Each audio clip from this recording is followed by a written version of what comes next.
خوږو ملګرو سلام او ښې چارې. نن درته په ښایي او ښیي خبرې کوم.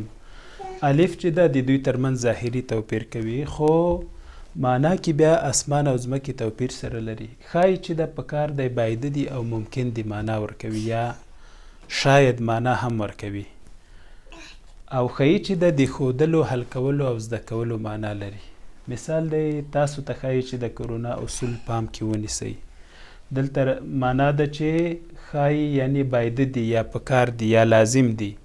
هیلې مه کوه.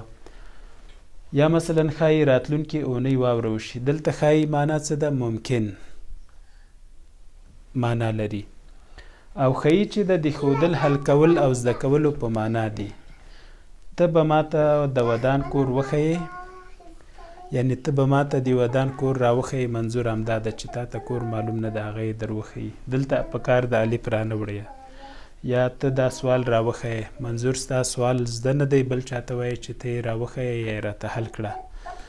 یا وایې پرون هغه راته د ریاضي سوال راوښوده. نو دا د ښایي او د ښیي توپیر شو. هیله ده چې پام کې ونیسئ. پښتو زده کړه فیسبوک پاڼه او پښتو لرنینګ یوټیوب چینل خوښ کړئ، سبسکرایب یې کړئ، د بهر میشتو پښتنو سره یې شریک کړئ، ځکه موږ په دې برخه کې د پښتو لیک لوست پروګرامونه هم لرو. بهر کې پښتنو ته پښتو له انګریزي ژبې سره درس هم لرو. غزا نور زما فیسبوک دی، او دا هم زما ټویټر، هلته مې هم څارلی شئ. الله مو مل او مددګار.